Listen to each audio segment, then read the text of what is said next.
Yo, what's good? It's your man, 100 Grand Ross with The Rock Never Stops.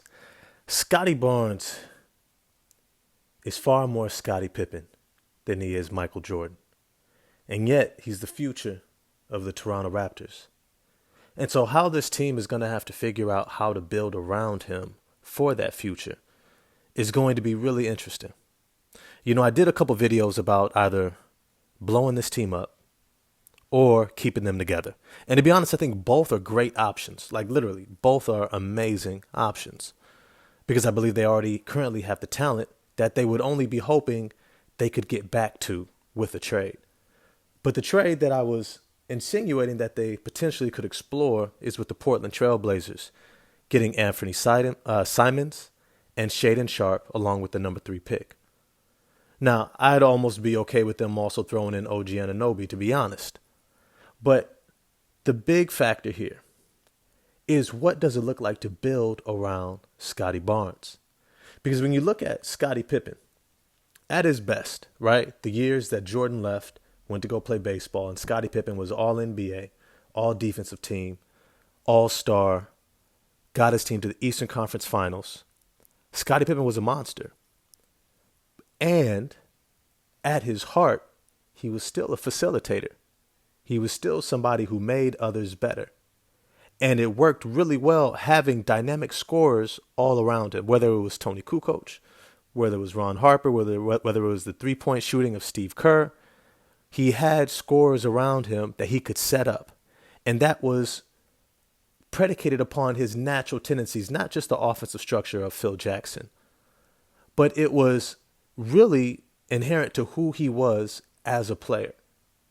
But that also lends us to looking at what does it mean to build around Scottie Barnes. Scottie Barnes is not the guy who's going to each night go out there and get you 25 to 30 points. And I think at his best, he'll be similar to a Scottie Pippen where he's able to average anywhere between 22 to maybe even upwards of 26 points a game. Who knows? At his peak. But at his heart, in his DNA, he's a facilitator. He's far more LeBron James than he is Michael Jordan. And as a result, what that means is that you have to think building around him looks like putting guys who are offensive players, offensively inclined players, volume shooters, guys who have a natural tendency for scoring and shooting around him. And in that type of environment, you will maximize his talent. So now when you look at the current roster, there's a couple things that we're going to have to begin to take a look at. As we've been asking ourselves for the longest, can Pascal Siakam be that number 1 scorer on a championship team? I don't know if it's been answered yet. To be honest, he has elevated his game every year. He's shown you more. He's been all NBA consecutive seasons. He's been all-star. He's been one of the best forwards in the NBA, top 20 player easily. And yet, he hasn't gotten his team to an Eastern Conference Finals game at least. He hasn't really elevated the team in the way that you would hope a dominant scorer could. It's not to say he's not talented, but he looks like a great 1B. He looks like an amazing second option for a championship team. But now here's the thing. You have to ask yourself, if you have Scottie Barnes as your future, how does Pascal Siakam fit into that? Because right now, Pascal Siakam is the present. And so I believe there's a questioning debate that Masai Ujiri is having as he looks at the future coach, as he looks at how to continue to structure this team moving forward. Now, once again, I would recommend that you check out the other 2 videos because in the other 2 videos, I also talk about Fred VanVleet. Fred VanVleet was an all-star a couple seasons ago. Had a really, really big drop-off this past season, which I did not anticipate, considering that it was a contract year, that he was going to have the opportunity to opt out and be able to look at what his options were in terms of free agency and maximizing his earning potential. Most guys turn in the best season of their career in the contract year, especially the contract year that is in their upper 20s or low 30s, considering that it'll be probably the last large contract that they're going to get of their career. And he didn't.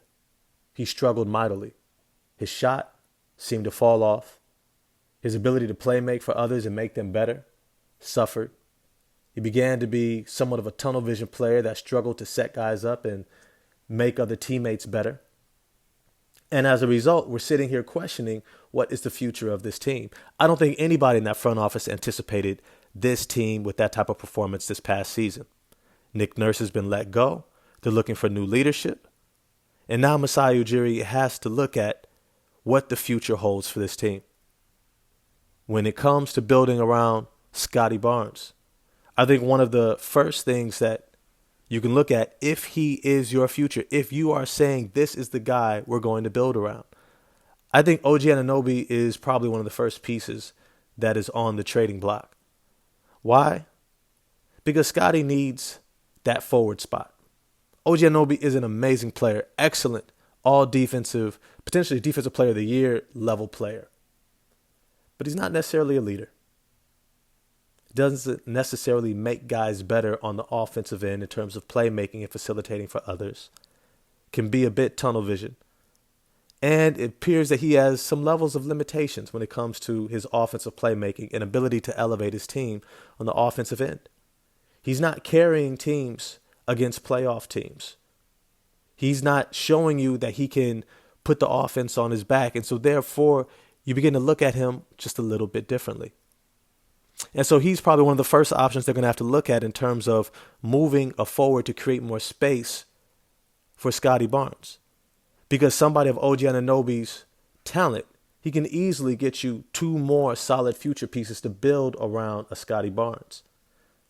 And so as Masai Ujiri figures this out, he's going to have to take a look at guys who can shoot, guys who can be high-level scorers. And this honestly brought me back into the trade with Portland. Because when you look at who Shaedon Sharpe is and Anthony Simons is, both of those guys are a bucket. And I mean a bucket. And when I say a bucket, I'm talking about guys who have a natural inclination to put the ball in the basket. They understand how to get to the rim, finish. They're both amazing, high-level athletes who can shoot from deep. Those two young guys coming into Toronto with Toronto's pedigree and culture would have the opportunity to really show out and show what they can do. No more Damian Lillard. No more pressure to get him into the playoffs, which they haven't been able to do because they're just not ready to.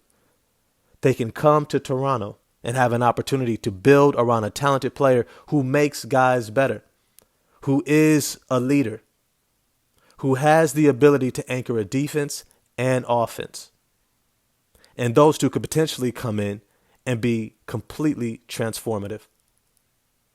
Now, when you look at potentially keeping the roster the same, if they do, the coach who they bring in is going to have an offensive system that gets the ball out of the hands of Pascal Siakam and Fred VanVleet and into Scottie Barnes' hands. How can you get those two guys moving off the ball and allow Scottie to set them up? Because last season, those two guys had the ball in their hands heavily, but they struggled because Nick Nurse kind of had a one-dimensional offense, failed to utilize bench players, and those two played heavy minutes for the past few seasons, to be honest. And you could see it wearing on their legs, see it wearing on their energy and effort and ability to extend energy into the other smaller areas of their offense and defense when it comes to rotations, hustle plays, rebounds, diving on the ball for loose balls. Diving on the floor for loose balls, making rotations, the little things that helps you to win, they just didn't have energy for because of the load that they were carrying offensively. And so where Masai Ujiri goes from here, I think we'll find out soon enough. But as it stands, I'm looking forward to seeing what the future holds for the Toronto Raptors. As always, I want to know what you all think. Holler at me in the comment section. How do you think that they should build around Scottie Barnes for the future? Keep it the same or bring in something new. Like, subscribe, hit the bell for notifications, and I'm going to get at y'all next time. Peace.